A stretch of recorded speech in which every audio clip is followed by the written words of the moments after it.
শুরু করিতেছি মহান আল্লাহর নামে, যিনি পরম করুণাময় এবং অত্যন্ত দয়ালু।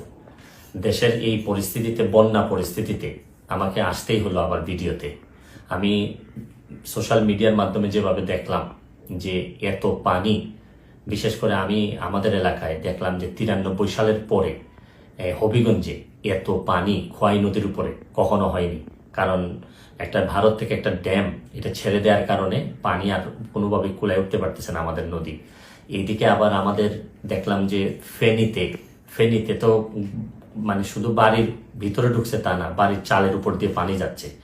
এরকম কুমিল্লা, বিভিন্ন দেশের বিভিন্ন জায়গায় যেভাবে বন্যায় আক্রমণ করছে। আমি যেহেতু বন্যা নিয়ে কাজ করছি, আমার কাছে মনে হয়েছে যে এই বন্যার সময় আমার একটা অধিকার আছে যে আপনাদের সবাইকে একটা আহ্বান করার, যে যে যে এলাকায় কৃতি সন্তান আছেন তারা নিজেরা একটু ঝাঁপিয়ে পড়েন মানুষের। কারণ দূর থেকে বন্যা বলতে আমরা পানি দেখি, কিন্তু আপনি যদি কাছে যান, প্রতিটা পরিবার যে কি পরিমাণ কষ্ট হয়, কাছে গেলে বুঝতে পারবেন যে মানুষের কষ্ট। আমরা তো এমনি শুধু থই পানি দেখি, কিন্তু ভিতরে গেলে বোঝা যায় মানুষের খাবারের অভাব হয়, মানুষের পয় নিষ্কাশন ব্যবস্থার অভাব হয়, মানুষের স্যালাইন লাগে। সামান্য একটা স্যালাইন নিয়ে যেতে পারলেও অনেক বড় উপকার হয়।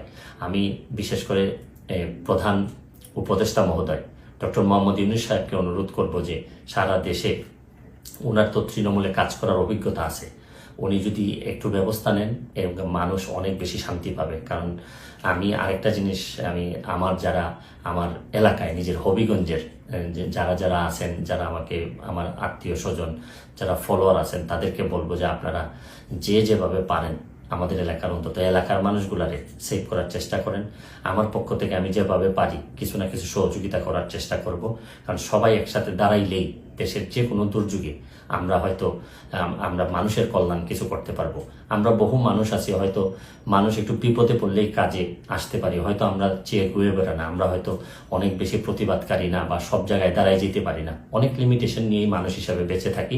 তারপর চেষ্টা করেন যে সবাই মিলে অন্তত বন্যা দুর্গতরে সবকিছুর ঊর্ধ্বে উঠে বন্যা যারা দুর্গত তাদের পাশে দাঁড়াবেন, এইটুকু আমার আপনাদের কাছে আহ্বান, আপনাদের কাছে চাওয়া।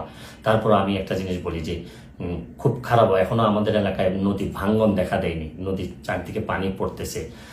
যদি ভাঙ্গন দেখা দেয়, খুবই খারাপ অবস্থা হয়, তাহলে আমার একটা, আপনারা নিশ্চিত থাকতে পারেন আমি যেভাবেই হোক সশরীরে আপনাদের মাঝে হাজির হব।